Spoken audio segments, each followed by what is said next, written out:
Amis Seinois, amis Varois, bonjour. Votre info midi sur 13 bis TV. Nos titres.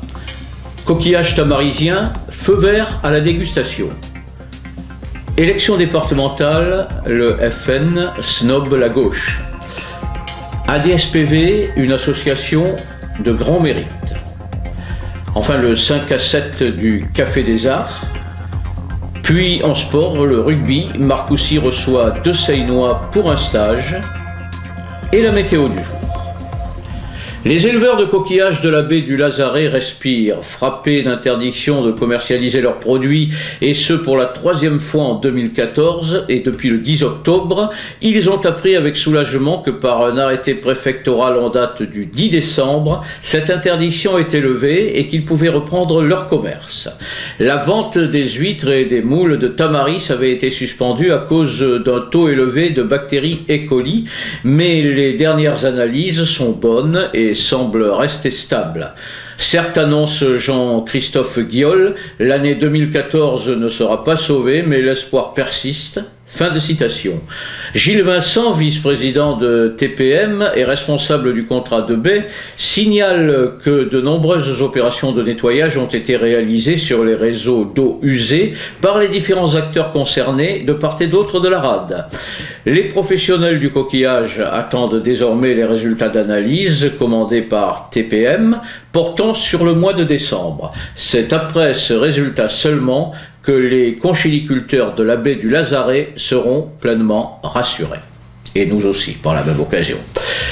Les candidatures continuent à s'annoncer pour les élections départementales de mars. Après l'UMP et l'UDI, c'est au tour du FN de dévoiler ce qu'il ne l'était pas encore, bien que prévisible. Frédéric Boccaletti et Dominique Granet, sa colistière, seront candidats pour la Seine 2, incluant Les Sablettes, Sifour et Saint-Mandrier. Il déclare, Frédéric Boccaletti, que l'UMP est sa seule rivale et décide de snober la gauche qui, dit-il, n'existera pas pour ces élections. Ce sont ses paroles, nous lui en laissons la responsabilité.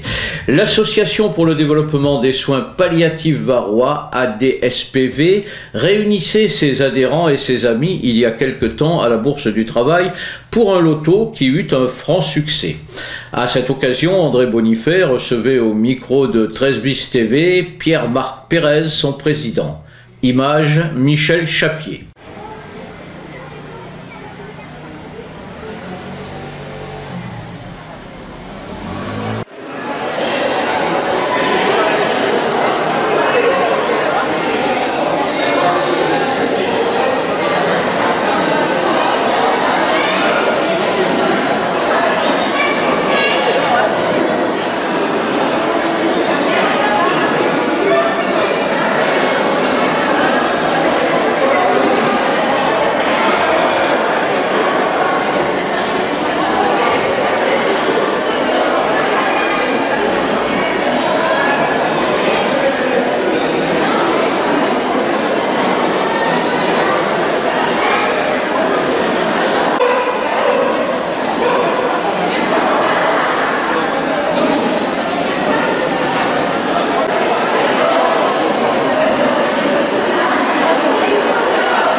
Monsieur Pérez Pierre-Marc, bonsoir.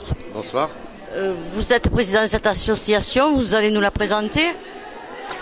Eh bien, il y a 2 ans, nous avons ouvert un service de soins palliatifs sur l'hôpital de la Seine. Et nous nous sommes donc tous regroupés au niveau du personnel afin de créer cette association pour pouvoir un petit peu améliorer l'ordinaire de nos patients et essayer d'aller un petit peu plus loin que ce qu'offre l'institution aux patients. Et quel est le nom exact de l'association? Nous nous appelons Association pour le développement des soins palliatifs varois. C'est votre première manifestation, votre première grande manifestation sur l'auto ce soir? Nous avons déjà organisé une soirée de gala le 15 mars dernier et ce soir nous faisons le loto. Et on va vous souhaiter un franc succès. Vous êtes combien dans toute l'équipe? À ce jour, nous avons 240 adhérents et nous avons à peu près une trentaine de bénévoles. Et les gens peuvent suivre vos mouvements?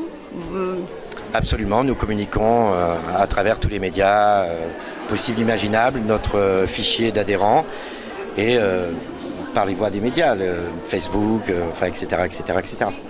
D'accord. Et vous leur apportez soulagement, soutien? Alors les objectifs de l'association, comme je vous le disais, c'est d'améliorer l'ordinaire de nos patients, développer les formations du personnel aussi et apporter une aide financière aux gens qui en ont besoin. Peut-être un numéro de téléphone où joindre l'association? Alors au 04 94 11 32 08. Recommencez s'il vous plaît. 04 94 11 32 08. Monsieur Pérez, merci. C'était pour 13 bis TV Info. Merci. L'association Passion d'auteur, présidée par Jo de Chiffre, sera au rendez-vous mensuel du 5 à 7 du Café des Arts, vendredi 16 janvier à 17h. Les poètes et amis des poètes pourront y lire ou y écouter des textes inédits ou des classiques de la littérature française dans un contexte bon enfant et convivial. Jo de Chiffre, journaliste bien connu d'un quotidien varois, dans lequel depuis des années il écrit ses pages culturelles, propose aussi un mardi de chaque mois l'équivalent de ce rendez-vous au Chantier de la Lune, place Benoît Frachon. Donc vendredi 16 janvier 17h au Café des Arts, allez à la rencontre de la poésie. Sport à Marcoussis, au lieu sportif du rugby national, un stage pour les futurs internationaux amateurs a eu lieu. Parmi les joueurs de ce stage de 3 jours, 2 Seinois méritants, Valentin Cara, talonneur, et Benoît Senac, seconde ligne. Nos locaux n'ont pas chômé pendant ces 3 jours, portant haut la pugnacité et le courage des rouges et bleus. Ces 72 heures leur auront permis d'analyser leurs forces et leurs manques afin de porter plus haut encore les ambitions seinoises sur le plan international. A noter que Julien Capdelaire, le premier à avoir conquis le cœur des sélectionneurs, était forfait à cause d'une blessure à l'épaule. Nul doute qu'il ne se rétablisse bientôt afin de rejoindre dans le panel des internationaux amateurs ses colistiers. Météo du jour. Les nuages pointent leur nez ce matin, empêchant le soleil de se montrer, mais l'après-midi, de belles éclaircies en perspective libéreront l'astre du jour. Pas de vent l'après-midi et les températures maximales seront toujours présentes. La phrase du jour, Laurent Barre, c'est de l'argent en broche. C'était votre info midi sur 13 bis TV, réalisée et mise en ligne par Julien Delucy, présentée par votre serviteur Marcel Logier, ami seinois, ami varois. Bonne journée et à demain.